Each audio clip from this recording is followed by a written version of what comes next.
दिनैनि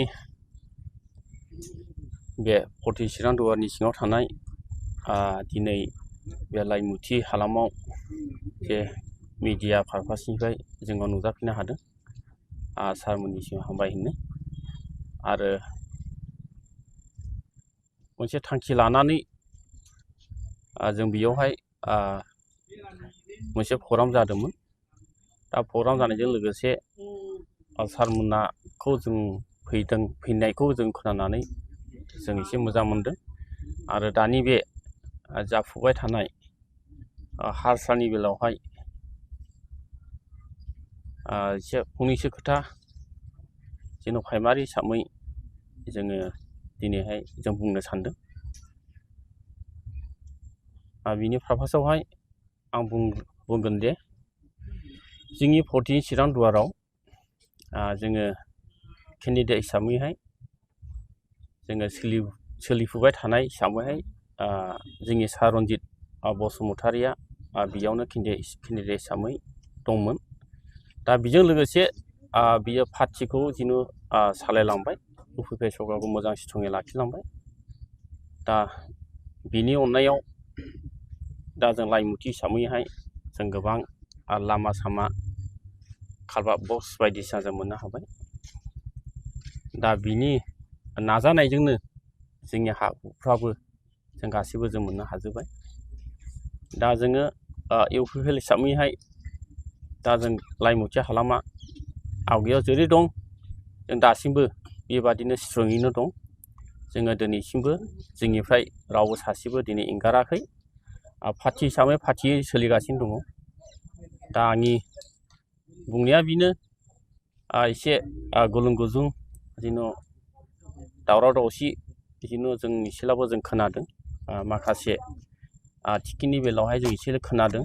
नाथाय जोङो बिनि सायावहाय जों मोनसे बुंनो हायो जाहैबाय जेब्ला दाखालि सान्थिफुरावहाय जेब्ला बिराद गिदिर पार्टिनि मिटिं जादोंमोन बे समावहाय राजु जेन' सेक्रेटारिया मोनसे खोथा बुंलांदोंमोन। बिनि खोथानि सायाव जों जोबोद मोजां मोनदों। टिकेटनि बेलायावहाय रावबो एदा उदा जेन' जाया रावबो जेन' टिकेटखौ जेन' आं मोनगोन होननानै जेन' रावबो बुंलाया। जायानो बुंगोन बिनि सायावहाय माबा मोनसे रिएक्सन जानो हागौ बे खोथा बुंलांदों। जों बिनि जेन' पार्टिनि सेक्रेटारि हिसाबैहाय जों सार राजुनि बुंनायखौ जों जोबोद मोजां मोनदों। नंगौ जेन' टिकेट सोलायोब्ला जेन' गाज्रि जायो। दा जों बिनि सायावहाय जों एसे गुलुं गुजुं जादोंब्लाबो दा राजु साराथ' जेन' केन्डिडेट महराव मोननो हाबाय। दा बियो जोबोद रंजाथाव बाथ्रा। थिग बेबादिनो जोंनावबो पार्टि हिसाबैहाय सोरबा हाइकामान्डनिफ्राय सोरबा थिसनजानायखौ मोननो हागोन जों बेखौ आसा खालामदों।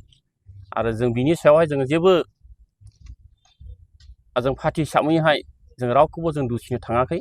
जायानो बेयावहाय थिसनजागोन हाइकामान्डनिफ्राय फसंहरजागोन जायखिया फैया जोङो पार्टि हिसाबै जों बेजोंनो जों खामानिखौ मावगोन। खाम्फा बरगयारि बिथाङा बे 11 नं चिरां दुवाराव बिजाथि महरै दाबिदार खालामदों आरो गेलेनो थाखाय थाग थियारि होननानै बिथांमोना खौरां बिजोंनि गेजेरजों बुङो। बिथाङा जुदि गमामायै बे जायगायाव गेलेफैब्ला माबायदि रेसपन्स होगोन नोंथां? आं दा बेखौनो आं बुंलांखादों जेन' खाम्फा साराबो जुदि हाइकामान्डनिफ्राय जुदि जोङो मोननो हाबायब्ला जों बिजों 100% जों बिजों थागोन। आरो बिनि अनगायै सोरबा जुदि केन्डिडेट महराव जुदि बिनि अनगायै गुबुना फैयोब्ला जों बिजोंबो थागोन। जों रावजोंबो जों एदाव जों गैया।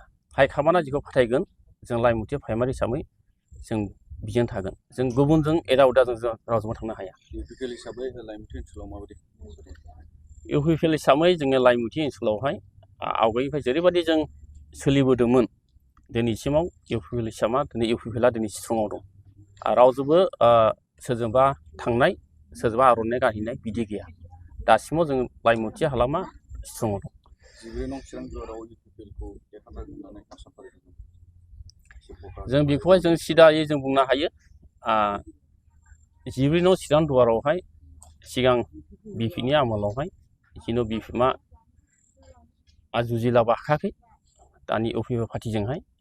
आरो दालाय देरहानाय सरकार सालायफुनाय समावहाय आरो बिसोरो 100% जुजिलाबा हाखाया आरो जोंनिया 100 जोंदि हाखायो